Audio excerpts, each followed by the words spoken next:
여러분 안녕하세요. 믿고 보는 원불대 불교 대백과 원영입니다. 세상에서 가장 못난 변명이 있습니다. 바로 시간이 없어서라는 것인데요. 저 역시 또 우리들 모두가 자신도 모르게 쉽게 내뱉는 말입니다. 사실 마음만 먹으면 시간은 얼마든지 있죠. 스스로에게 한 약속, 앞으로 5년, 10년 후에 무엇이 될 것인가, 짧게는 올해는, 오늘은 무엇을 할 것인가, 이 모두가 마음먹기에 달려 있습니다. 오늘을 대충 보내고 오늘 할 일을 내일로 미루고 하긴 해야 하는데 귀찮으니까, 그러다 보면 내가 꿈꾸던 것과는 정반대의 모습, 다른 사람이 되어가는 스스로를 발견하게 되는데요. 시간이 없어서라는 변명보다는 시간이 있어서 나는 이렇게 쓰고 있어 라는 말을 할 줄 아는 사람, 그런 사람이 되길 기대해 봅니다. 원영 스님의 불교 대백과 오늘도 여러분과 함께 알찬 시간으로 꾸며가겠습니다. 자, 어서 모이세요.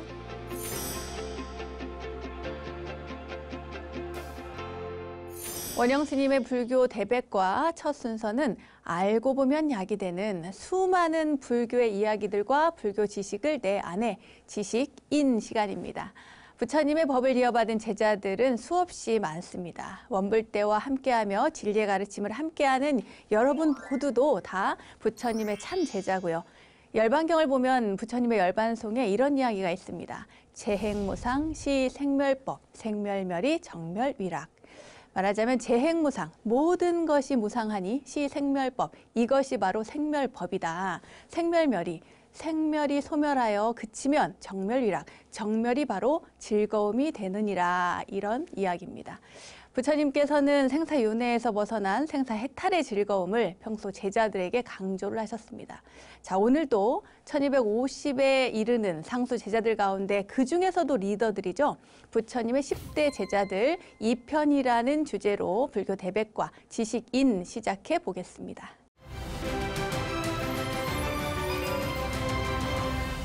지난 부처님의 10대 제자 1편에서는 5분만 먼저 알려드렸는데요. 누구였죠? 기억나세요? 먼저 지혜제일 사리불, 신통제일 목걸련, 두타제일 마하가섭, 천안제일 아나율, 그리고 다문제일 아난다 존자까지 이렇게 5분이셨습니다. 떠올려 보세요. 이어서 오늘은 나머지 5분 제자들에 대한 이야기도 소개해 드리도록 하겠습니다.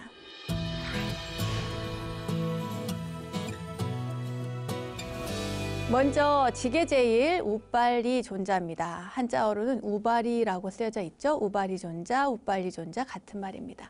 제1 결집, 그러니까 부처님이 돌아가신 이후에 대가섭, 마하가섭께서 주체해서 500명의 비구들, 아라한들을 모아놓고 했던, 그때 유를 송출하셨던 분, 그 가섭존자를 도운 결정적인 역할을 하신 분이 바로 우빨리 존자입니다. 이 우빨리 존자는요, 원래 부처님과 같은 석가족 출신이었는데 신분이 조금 달랐어요. 그 왕족들의 이발을 담당한, 머리카락을 잘라주던 노예계급 수드라 출신이었습니다. 카필라성으로 6년 만에 부처님께서 오셨어요. 오셔가지고 바로 그 성으로 들어가지 않고 사람들과 함께 거리에서 공양을 이렇게 탁발을 해서 공양을 하고, 그리고 제자들과 함께 거리를 다녔습니다. 이게 소문이 금방 아버지인 정반왕 귀에 들어가죠. 그래서 정반왕이 공양을 올립니다. 그 공양을 받으시고 부처님께서 그 공양의 대가로 이복 동생인 난다와 아들인 라울라를 출가를 시킵니다. 정말 놀랍죠. 정반왕은 부처님께 정말 그 마음을 다해서 공양을 올렸는데 부처님은 왕이 될 만한 그 서열 순위들을 모두 다 출가를 시킵니다. 그때 이후에 출가한 석가족의 왕자들이 굉장히 많아요. 저희가 지난 시간에 소개해드렸던 아난다 존자도 석가족의 왕자 출신이고요. 제바달다, 그리고 뭐 아주 곱게 자랐죠. 아나율 존자 같은 분들도 석가족에서 아주 거의 그 귀족 계급이라고 보시면 되겠습니다.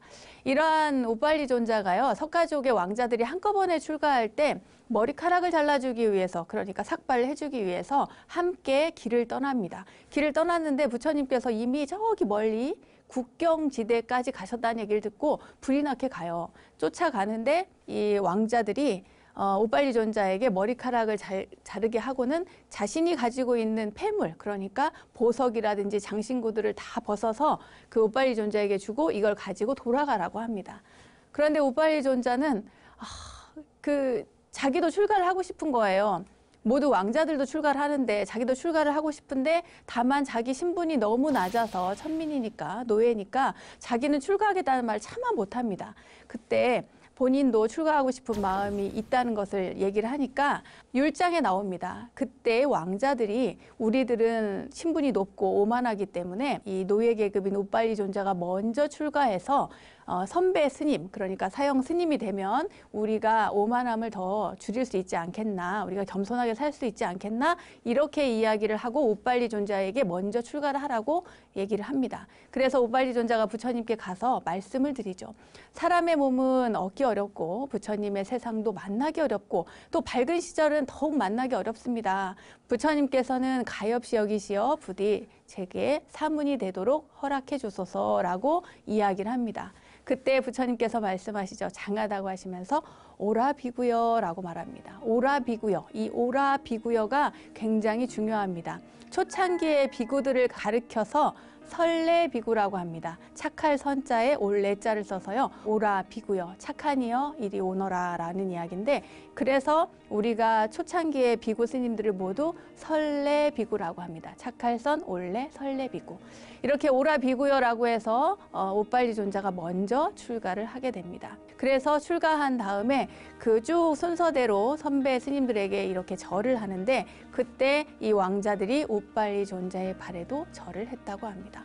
이것이 바로 부처님의 그때 당시 신분제가 명확했던 2600여 년 전에 부처님 당시의 모습으로선 상상할 수 없는 굉장히 획기적이고 혁명적인 그런 사건이라고 할 수가 있습니다. 이 우빨리 존자는 나중에 지게제일로 알려져 있게 되는데요. 사실 이 우빨리 존자가 이 지게제일이 되는 과정이 있습니다. 원래는 그때 당시에는 스님들이 숲에 가서 수행을 많이 하셨어요. 숲에 조그마한 토굴 같은 걸 지어놓고 그렇게 정진을 하셨는데, 세속과 조금 떨어져 있는 공간, 그곳을 아란야라고 하는데요. 우리로 생각하면 쉽게 말해서 토굴이라고 할 수가 있습니다. 이 토굴에서 정진을 많이들 하셨는데, 이 우빨리 존자도 당신도 그 토굴에서, 그러니까 아란야에서 정진을 하고 싶었는데, 그때 부처님께서 이야기를 해주십니다. 뭐라고 하냐면, 우발이여, 그대에게는 아란야에서의 수행은 어울린다고 말할 수가 없다. 그러니 그만두는 것이 좋겠다 하는 거예요. 그래서 왜 그러지 하고 갸우뚱할 때 부처님께서 예를 들어서 설명을 해주십니다. 이 연못에서 목욕을 하는 코끼리 얘기인데요. 어느 코끼리가 이렇게 연못 속에서 목욕을 합니다. 너무 시원하게 목욕을 하는 거예요. 그 목욕하는 코끼리의 목욕 풍경을 보고 이렇게 토끼가 보고 있다가, 와, 되게 시원하겠다. 나도 저렇게 가서 목욕을 좀 해야겠다, 이렇게 생각을 합니다. 그래서 코끼리가 떠난 다음에 토끼가 그 연못으로 들어가죠. 연못에 들어가서 목욕을 하려고 뛰어들었는데 세상에 연못이 너무 깊은 거예요. 이 이야기를 하면서 부처님께서 그 우빨리 존자에게 아란야에 들어가서 수행을 할 수 있는 사람도 물론 있다. 아주 많다. 하지만 그대에게는 이 아란야, 토굴은 걸맞지 않다. 그대는 우리와 함께 교단 안에서 정진하고 수행을 계속하는 것이 좋겠다. 이렇게 말씀을 하셨어요. 그래서 항상 부처님과 함께 언제 어느 때라도 교단에서 함께 생활하면서 계율에 대해서 명확한 판단을 위해서 모르는 것이 있으면 직접 여쭈어보고 계율을 잘 지키는 그런 수행자가 되어서 지게제일 우빨리라고 불리게 되었습니다.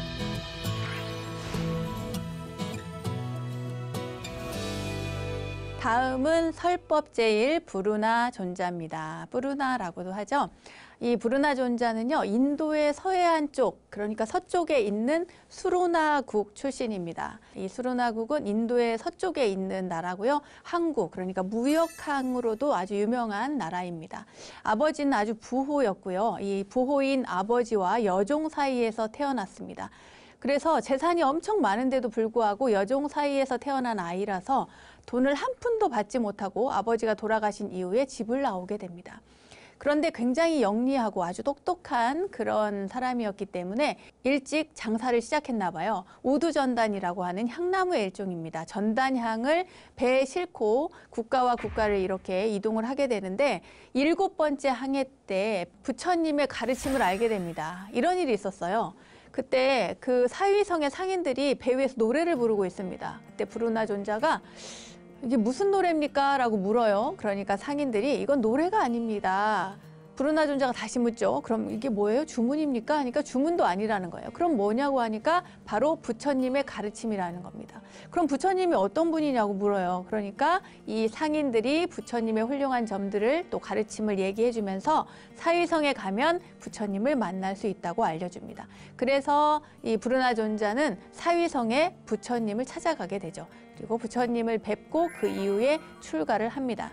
근데 이 브루나 존자는 원래 바라문 출신이었기 때문에요. 어려서부터 베다에 정통하고 모르는 게 없었습니다. 아주 모든 학문을 통달한 아주 천재였죠. 여러분 베다를 잠깐 짚고 넘어가야겠습니다. 베다가 뭐냐면요. 바라문들, 그러니까 사제 계급의 사람들은 어렸을 때부터 신의 소리를 그러니까 인간에게 전달을 하기 위해서는 공부하는 학문이 있었는데 그것이 바로 베다라고 하는 성전에 적혀 있는 내용입니다. 그러니까 어렸을 때부터 항상 바라문 출신들은 베다를 공부해야 했던 거죠. 이 모든 학문을 다 통달하고 20세가 되니까 너무 많은 것을 알게 된 브루나 존자는 교만해지기 시작합니다. 내가 뭐 다 알고 있어. 부처님 말씀도 내가 다 알아. 또 베다도 다 알아. 신의 목소리도 다 알아. 뭐 이런 식인 거죠. 약간 교만해지게 된 겁니다. 그때 부처님께서 가르침을 주십니다. 이 브루나 존자에게요. 진실로 지혜로운 사람은 자기는 무엇이든지 안다고 말하지 않는다. 진실로 다 아는 사람은 태양이 온 세상을 밝히듯 한다. 그러나 조금 아는 것이 있다고 해서 스스로 교만해져서 남들을 업신여기는 것은 장님이 등불을 든 것과 같아서 남의 앞은 잘 밝혀주는데 제 앞길은 모른다, 이렇게 이야기를 해줍니다. 이 브루나 존자가 그 이야기를 듣고 너무 부끄러운 거예요. 그래서 참회를 하고 다시금 부처님의 말씀을 듣고 재발심을 하게 됩니다. 또 다른 이야기를 하나 해드리도록 하겠습니다. 이 브루나 존자가 조금 더 나이가 많이 먹고 난 이후의 일인데요. 브루나 존자는 공부를 열심히 하고 수행정진도 열심히 한 이후에 고향으로 돌아가고 싶어 했어요. 자기의 고향에 가서 이렇게 전법 활동을 하고 싶어 했습니다. 그래서 부처님께 말씀을 드리죠. 세존이시여, 저는 고향으로 돌아가 그곳에서 불도 수행에 힘썼으면 합니다. 원하옵건대 저에게 일상에 명심해야 될 그런 사항을 좀 말씀해 주십시오. 이렇게 부처님께 청하죠. 그러자 부처님께서 이런 얘기를 합니다. 브루나야, 그 지방의 사람들은 사실 성질이 굉장히 사납다고 하던데 만일 사람들이 그대를 대중의 면전에서 비난을 하면 그대는 어떻게 할 것인가, 이렇게 물어요. 그러자 브루나 존자가 그때는 그들이 욕은 할지언정 지팡이나 돌멩이 혹은 손길이나 발길질로 저를 때리지 않는 것만으로도 좋은 사람이라고 생각을 하겠습니다. 이렇게 얘기를 합니다. 그러자 이번에는 부처님께서 얘기를 해요. 그럼 그들이 만약에 나무나 돌을 가지고 너를 때린다면 어떻게 하겠느냐, 이렇게 얘기하니까 브루나 존자가 그때는 아니, 돌로 때릴지언정 칼을 가지고 저를 해치지는 않으니 그것만으로도 그들이 훌륭한 사람이라고 생각을 하겠습니다. 이렇게 얘기를 합니다. 대단하죠? 이번에 부처님께서 다시 묻습니다. 만약 그들이 칼로써 그대를 상처를 입히면 어떻게 할래? 하니까 브루나 존자가 칼을 가지고 상처를 입힐지언정 저를 죽이진 않으니 그들이 좋은 사람이라고 생각을 하겠습니다. 대단하죠? 이번에 또 한 번 묻습니다. 마지막으로 부처님께서 만약에 그럼 칼로써 그대를 죽이면 그대는 어떻게 하겠는가 하니까 브루나 존자가 불자 중에는 칼이나 동물로서 스스로 목숨을 끊으려고 했던 자들도 많이 있다고 들었습니다. 그러므로 그곳 사람들이 만약에 제 목숨을 해친다면 제 스스로 목숨을 끊는 그런 번거로움을 덜어준 것이라고 저는 생각을 하겠습니다. 이렇게 이야기를 합니다. 그래서 부처님께서 그래, 됐다. 네가 그 정도의 인욕을 하는 마음 자세라면 너는 가도 좋다. 너는 그럼 수로나국으로 가서 제도하지 못한 자들을 제도하고 또 근심과 걱정으로 불안을 느끼는 많은 사람들을 평온케 해라. 그리고 열반을 얻지 못하는 사람들을 열반케 해라. 이렇게 이야기를 합니다. 그 이후에 그 수로나국은 진짜 무서운 사람들이 많았나 봐요. 항구 이렇게 바닷가여서 그런가요? 아무튼 무섭고 나쁜 사람들이 굉장히 많았던 그 나라에 변화가 생깁니다. 브루나 존자가 오고 나서요. 그 브루나 존자의 설법을 듣고 1년 동안에 500명이 출가를 하고 500개의 사찰을 건립하고 어마어마한 불교 국가로 발전하게 되죠. 그리고요, 이후에 이 브루나 존자는 자신의 고향이었던 그 수로나국에서 열반에 듭니다.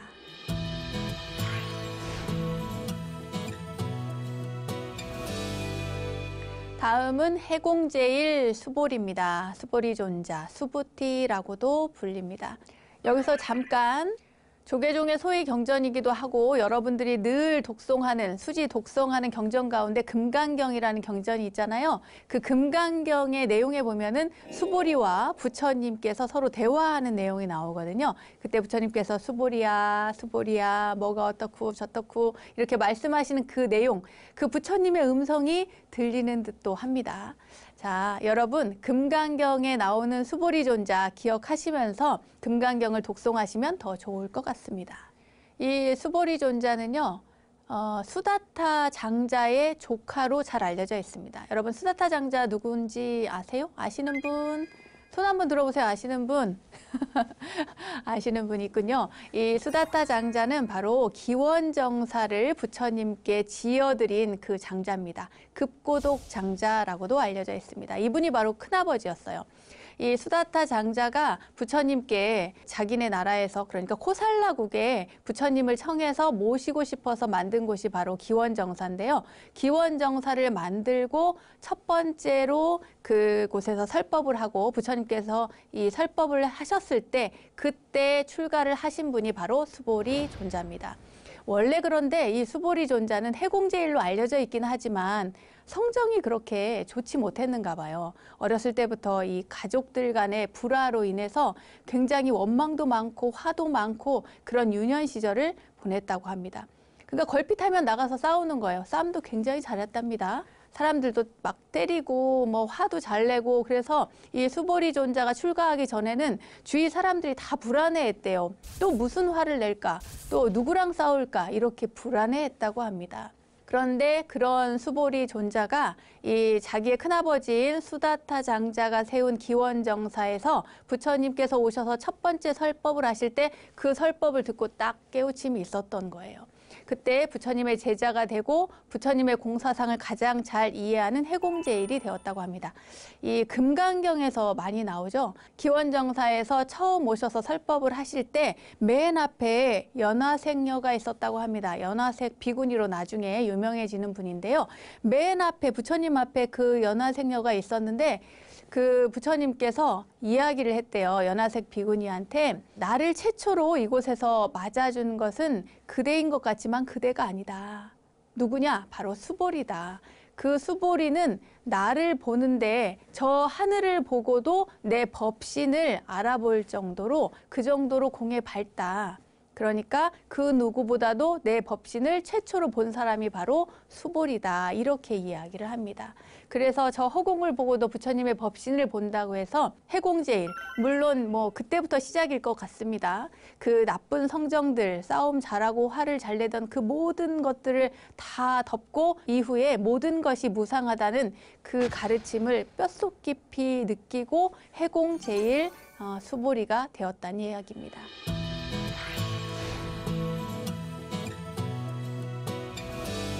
다음은 논의제일 가전년 존자입니다. 마하가전년, 마하까짜나라고도 불리는 분이시죠. 이 논의제일 가전년 존자는요, 브루나 존자랑 조금 다른 성향입니다. 두 분 다 굉장히 설법을 잘하신 분인데, 설법제일 브루나 존자는 제가불자를 대상으로 했다면 이 논의제일 가전년 존자는 설법을 잘하시고 논의 토론을 잘하시되 스님들을 상대로 했다고 합니다. 이렇게 구분해서 아시면 좋을 것 같습니다. 이 마가전년 존자는요, 중인도의 서쪽 변방에 위치하고 있는 곳이죠. 이완띠국 출신입니다. 이분은 굉장히 아름다운 분으로 알려져 있습니다. 물론 부처님을 따를 수 없겠지만 부처님, 석가족의 부처님이나 부처님 동생이나 사촌이나 이분들이 모두 다 아주 잘생기고 인물이 훤칠한 걸로 유명한데요. 불서의 기록에 따르면 서쪽 변방에 있는 곳, 그곳은 부처님께서 안 가셨다고 해요. 이 이완띠국 출신의 마하가전년은 사실은 그 부처님께서 태어나셨을 때 점을 봐주신 분 있죠? 누구예요? 아시타 선인. 그 아시타 선인의 조카로 알려져 있습니다. 아시타 선인이 죽기 전에 굉장히 원통했다고 하죠. 부처님께서 깨달음을 얻으시고 그분의 가르침을 받지 못하고 죽는 것을 굉장히 애통해했는데 그때 조카에게 유언을 남깁니다. 뭐라고 하냐면 네가 크면 반드시 부처님을 찾아가서 그분의 제자가 되어라. 그리고 그분의 제자가 되어서 가르침을 받아 반드시 깨달음을 이루도록 해라. 이렇게 유언을 했다고 합니다. 그런데 이 이완띠국에는요. 부처님께서 오시지 않으니까 직접 사신을 보냅니다. 왕이 7명의 사신을 보내서 부처님을 모시고 오도록 해요. 그래서 7명의 사신을 사위성의 기원정사로 파견하는데 그때 파견된 사신들 가운데 한 명이 바로 가전년 존자입니다. 이 가전년 존자가 부처님을 뵙자마자 그대로 출가를 하게 되죠. 굉장히 늦게 출가합니다. 이 10대 제자 가운데 가장 늦게 출가하신 분으로 알려져 있습니다. 그런데 워낙 또 명석하셔서요. 논의를 잘하고 토론을 잘하고 그래서 논의제일로 알려져 있는데 논리정연하게 상대방을 부처님의 법, 부처님의 가르침으로 딱 얘기를 해서 귀의를 시키는 아주 중요한 역할을 하셨다고 합니다. 이 가전년 존자의 수행 이야기 가운데 이런 이야기가 있습니다. 왕사성에 타포우다라고 하는 정사가 있는데 거기에 사미띠라는 비구가 있었습니다. 그 비구가 하루는 그 천인이 내려와서 이 사미띠 비구에게 물은 거예요. 뭐라고 물었냐면 당신 혹시 일야현자라는 말을 알고 있냐? 일야현자의 개성을 알고 있냐? 물어본 거예요. 그러니까 저는 잘 모르겠는데요 라고 합니다. 사실 이 일야현자는 오늘 하루를 게으르지 말고 열심히 바르게 노력하면서 사는 현자의 이야기입니다. 그런데 이 천인이 넌 그러고 모르면서 왜 가만히 있어? 너네 스승한테 물어봐야지. 부처님께 가서 가르쳐달라고 말하면 될 거 아니야? 이렇게 이야기를 합니다. 그래서 사미띠가 부처님께 가서 여쭤봅니다. 부처님, 제가 궁금한 게 있는데요. 일야현자가 무슨 뜻인지 알려주십시오. 그 개성을 알려주십시오. 라고 청하니까 부처님께서 알려주시죠. 아마 많이 들어보셨을 겁니다. 과거를 돌아보지 마라. 미래를 바라지 마라. 과거는 이미 버려진 것이다. 그리고 미래는 아직 오지 않았다. 그러니 다만 현재의 것을 그것이 있는 곳에서 잘 관찰하고 흔들림 없이 움직이는 일 없이 잘 간파해서 실천해라. 다만 오늘에 해야 할 일을 열심히 해라. 누가 내일 죽음이 있는 줄 알겠는가. 참으로 그 사신의 대군과 만나지 않아도 될 리가 없다. 이와 같이 간파해서 열심히 밤낮 게으르지 않고 노력하는 자, 이러한 사람을 일야현자라고 하고 적정자, 정묵자라고 하는 것이다. 이렇게 이야기를 합니다. 무슨 말씀이신지 이해 가셨어요? 그러니까 열심히 살란 얘기입니다. 그런데 사미띠 비구는 이 얘기를 뭔 소리지? 이해를 못했어요. 이해를 못했는데 부처님께서 이렇게 계속만 말씀을 하시고 그냥 이렇게 걸어서 나가신 거예요. 부처님 그게 뭔 말이에요? 알려주세요 라고 붙잡지를 못했던 거죠. 그러니까 이 사미띠 비구가 고민을 하다가 이걸 누구한테 여쭤봐야 되지 생각하다가 가전년 존자를 찾아가게 됩니다. 그때 가전년 존자가 얘기를 하죠. 아니 세존이 계신데 왜 그걸 저한테 묻습니까? 저에게 묻는 거는 이렇게 큰 나무가 있는데 큰 나무를 두고 작은 나무에 의지하는 것과 같은 거예요. 그러니까 부처님께 가서 여쭤보세요 라고 거절을 합니다. 그런데 사미띠 비구가 염치불구하고 제발 부처님을 대신해서 저한테 개성의 의미를 좀 가르쳐 주십시오 해가지고 그 이야기를 대신 가전년 존자가 해설을 해줍니다. 가전년 존자의 해설을 다 전해들어요. 나중에 부처님께서. 그리고는 하시는 말씀이 그거 참 옳은 말이다. 내가 해설을 했더라도 분명 가전년과 마찬가지로 말했을 것이다. 이런 이야기를 했습니다. 아리스토텔레스의 3단 논법에 버금가는 그 5단 논법, 또 인명론 이런 것들을 아마 최초로 만드신 분이 아마 이 가전년 존자가 아닐까 싶습니다. 증일암경 제3품 제자품에 이런 이야기가 나옵니다. 부처님께서 하신 말씀이신데요.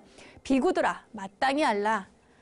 나의 이 성문 대중 가운데 민첩하게 내 뜻을 취하고 많이 들어도 총민하기 때문에 모두 다 깨달으며 조금만 듣더라도 남을 위해서 널리 분별해서 설하는데 으뜸인 사람이 바로 대가전년 비구인이라 이렇게 말씀을 하셨다고 합니다. 대단하죠, 여러분?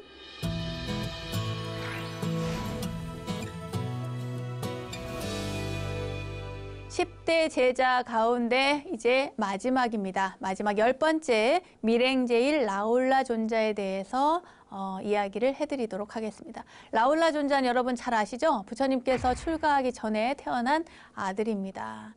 이 라울라라고 하는 이름에는요, 두 가지 의미가 있습니다. 먼저 라울라 존자가 태어난 날 밤에 월식이 있었대요. 그래서 그 월식의 이름을 따서 이 산스크리트어로 월식을 라울라라고 하거든요. 그 이름을 따서 라울라라고 지었다는 이야기가 하나가 있고요. 두 번째는 부처님께서 출가하실 때 그때 이 아들의 탄생 소식을 듣고서 혼잣말로 장애가 생겼구나, 이제 얽매임이 생겼구나 라고 해서 장애라는 말이 원어로 또 라울라 이렇게 되어 있기 때문에 이 두 가지 의미를 담아서 라울라라고 이름을 지었다고 합니다. 부처님께서 6년 만에 카필라 성으로 탁발을 가셨거든요. 거기에 가서 그 성에서 탁발을 하고 계시는데 그때 부처님께서 출가하기 전에 부인이었던 야쇼다라가 그 라울라와 함께 아들과 함께 있었습니다. 그 풍경을 보고 이 어머니가 라울라에게 얘기를 하죠. 저기 저분이 바로 너의 아버지란다. 어서 가서 인사를 하고 오렴. 그리고 가서 부처님께 너의 유산을 달라고 해라. 그러자 라울라가 어머니가 시키는 대로 가서 인사를 하고 부처님께 저에게 유산을 주십시오 라고 이야기를 하죠. 이후에 부처님께서는 정말 유산을 주십니다. 무슨 유산을 주느냐? 제자인 사리불 존자를 통해서 라울라를 출가시켜 버리는 겁니다. 라울라를 데려가서 머리를 깎고 출가시키도록 해라 이렇게 말씀을 하셨어요. 그렇게 해서 출가를 합니다. 출가를 했는데 이때 정반왕이 난리가 났습니다. 그래서 쫓아오죠. 세존에게 쫓아옵니다. 와서 부처님께 정말 눈물을 흘리면서 통곡을 하면서 이야기를 해요. 뭐라고 하느냐면 부처님께서 출가하신 것도 나는 정말 그 뼈를 깎는 고통이었고 이 핏줄이 터지는 것 같은 고통을 겪었는데 그 다음에 난다도 출가를 시키고 그 다음에 석가족의 왕자들이 다 출가했는데 이제는 그것도 모자라서 라울라까지 출가를 시킨다니, 저 어린아이를 출가시킨다니 이게 무슨 말이냐고. 앞으로는 부디 부탁인데 부모의 허락을 받지 않은 자는 출가시키지 말아 주십시오 라고 이야기를 합니다. 그래서 부처님께서도 그 청을, 아버님의 청을 받고 앞으로는 부모의 허락을 받지 않은 자는 출가시키지 마라 이렇게 말씀을 하셨다고 합니다. 어쨌든 이 라울라 존자는 그 최초의 사미가 되죠. 어린 사미가 됩니다. 그런데 이 어린 사미가 더군다나 차기 왕위를 물려받을 왕자가 그 출가를 했으니 얼마나 삶이 재미가 없겠어요. 너무 심심하고 재밌는 일도 하나도 없고 하니까 장난을 많이 쳤던 모양이에요. 거짓말도 많이 하고. 한 번은 사람들이 와서 그래 부처님은 어디 계시냐 하면은 동쪽에 계시면 서쪽에 계세요 이렇게 거짓말을 하고, 서쪽에 가서 물으면은 서쪽에 계시냐 하면은 동쪽에 가셨어요 이렇게 정반대 이야기를 많이 했다고 합니다. 장난도 치고 거짓말도 하고 하니까 부처님께서 어느 날은 라울라를 불러서 이 이야기를 합니다. 이렇게 발을 씻어달라고 그래요. 발 씻는 그 대야에다가 발을 씻으라고 합니다. 그래서 발을 씻겨드리니까 그 다음에 라울라 존자에게 발 씻은 물을 가리키면서 얘야, 네가 보기에 이 물을 마실 수 있겠느냐라고 말을 하니까 라울라 존자가 마실 수 없습니다. 더럽혀진 물은 마실 수가 없습니다. 라고 얘기를 해요. 그러니까 부처님께서 거 봐라, 한 번 더럽혀진 물은 사람이 먹을 수가 없다. 마찬가지로 올바른 지혜와 자신을 닦지 않으면 이 물처럼 버릴 수밖에 없다. 이렇게 얘기를 하시는 거예요. 결국 그 물을 버리죠. 그리고 또 발로 차기도 하고 이렇게 해서 그 대야를 가지고 부처님께서 많은 이야기들, 가르침을 주십니다. 그리고 부처님께서 라울라 존자를 또 애틋하게 그 사랑했던 그런 일화도 있어요. 뭐냐 하면 사리불과 함께 어느 날은 같이 지내게 되는데 하룻밤을 보내게 되는데 머물 장소가 없어서, 그러니까 뒷간이죠. 뒷간에서 하룻밤을 보내게 됩니다. 보내게 되는데 그때 큰 뱀이 나타난 거예요. 뱀이 나타나서 여러분 생각해 보세요. 시골에도 뒷간에 잘못 가면 뱀이 있잖아요. 그런 것처럼 그 인도 땅에 그 뒷간에서 뱀이 나타난 거예요. 근데 라울라 존자가 그 옆에서 자고 있었어. 그러니까 부처님께서 꿈에 나타나셔가지고 일어나라고 합니다. 일어나라, 어서 일어나라, 어서 일어나라.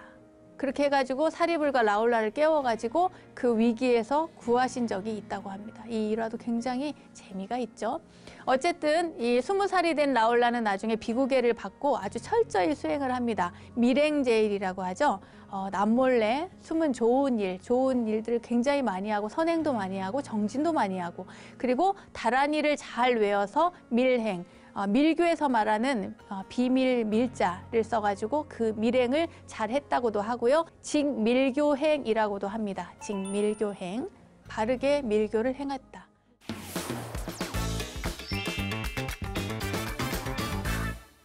원영 스님의 불교 대백과 불교 지식을 내 안에 원불대 지식인 시간으로 함께 했습니다. 부처님의 10대 제자 가운데 오늘은 나머지 5분 제자들에 대한 이야기를 전해드렸는데요. 10분을 마지막으로 다시 한번 정리를 해볼까요? 자, 지난 시간부터 떠올려 보십시오. 지혜제일 사리불, 사리뿌뜨라죠. 신통제일 목갈린합니다. 목련존자라고도 알려져 있고요. 세 번째 두타제일 마하가섭, 마하가샤빠, 대가섭이라고도 불리죠. 그 다음에 네 번째 천안제일입니다. 아나율존자, 아누루따라고 알려져 있죠. 그리고 5번째 다문제일입니다. 많이 들었죠? 아난존자, 아난다라고도 합니다. 그 다음에 6번째 지게제일, 오늘 했죠? 우빨리존자에 대한 말씀을 드렸고요. 7번째 설법제일 부르나존자에 대한 이야기를 했습니다. 그리고 공을 잘 이해한다는 해공제일 수보리, 수부띠라고도 하죠. 수부리존자. 그 다음에 9번째 논의제일 가전면존자, 마까짜냐라고도 합니다. 그리고 10번째 밀행제일 라훌라존자에 대한 이야기를 해드렸습니다. 자, 이제 10분이 쫙 머릿속에 그려지시나요? 한 분 한 분 우리가 마음에 새기고 따라야 할 면모를 갖춘 분들, 부처님의 10대 제자들이었습니다. 자, 불교 지식을 내 안에 원불대 지식인, 오늘은 여기까지입니다.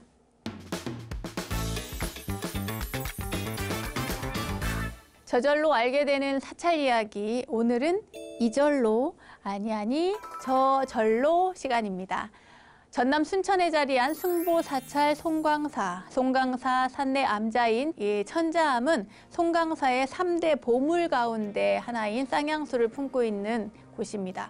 대한불교조계종 제21교구 본사인 송광사의 산내 암자고요. 또 송광사의 제9대 국사인 담당국사가 창건을 한 곳입니다. 이 담당국사가 중국의 원래는 금나라 왕자였어요. 그래서 그 하늘 천자에 아들 자자를 쓴 천자암이라고 이름을 지었다고 합니다. 옛날에 중국의 황제를 천자라고 했잖아요. 그러니까요. 이 천자암은 대표적인 조계종 참선 도량의 하나로서 수행자들의 정진 장소이기도 합니다. 천자암 뒷마당에는 천연기념물 제88호인 쌍향수가 있는데요. 고평나무라고 불리고 있습니다. 보기만 해도 감탄이 절로 나는 그런 나무인데요. 이 향나무과에 속하는 상록 침엽 교목으로서 나무 높이는 12.5m, 둘레는 3.98m, 수령은 무려 약 800년. 대단하죠? 그 품위가 조용하고 무게가 있고 장중해서 이 신선들 세계에서나 볼 수 있는 나무라는 그런 느낌을 막 줍니다. 가서 보시면 아마 이해하실 거예요.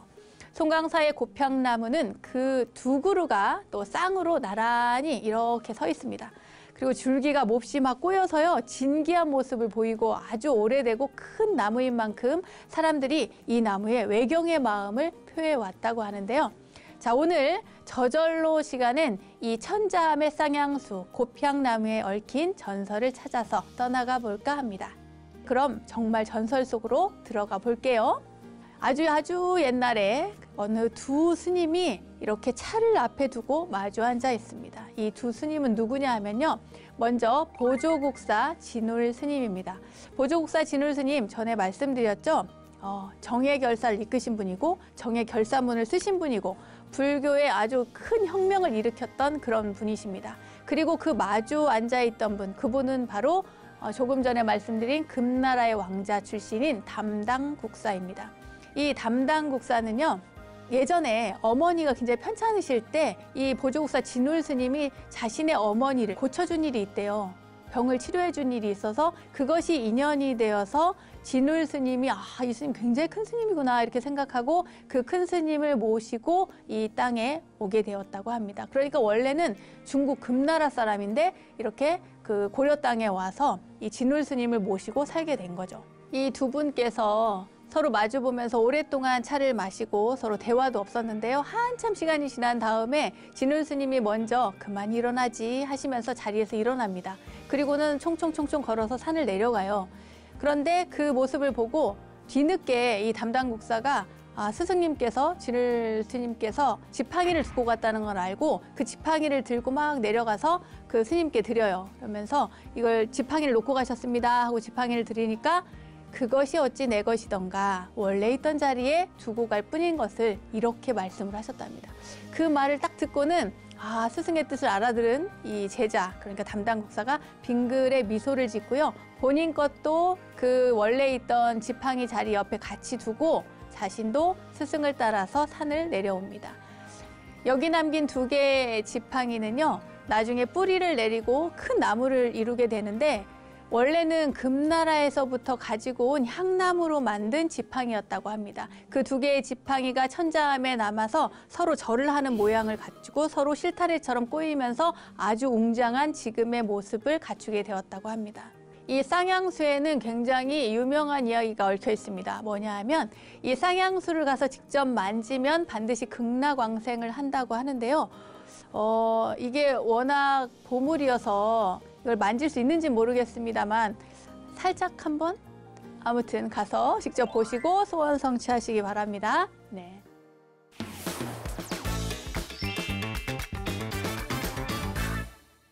원영 스님의 불교 대백과 오늘도 즐거운 시간 되셨나요? 세상의 모든 불교 이야기를 모아서 전해드리고 있는 원영 스님의 불교 대백과. 오늘은 부처님의 10대 제자들에 대한 이야기와 조계산 천자암 쌍향수에 얽힌 이야기를 전해드렸습니다. 볼수록 빠져드는 매력의 원불대, 오늘은 여기까지입니다. 불교 대백과 다음 이야기들도 기대해 주시고요. 저는 인사드릴게요. 믿음직한 원불대, 믿고 보는 원불대, 다음 시간도 잊지 마세요.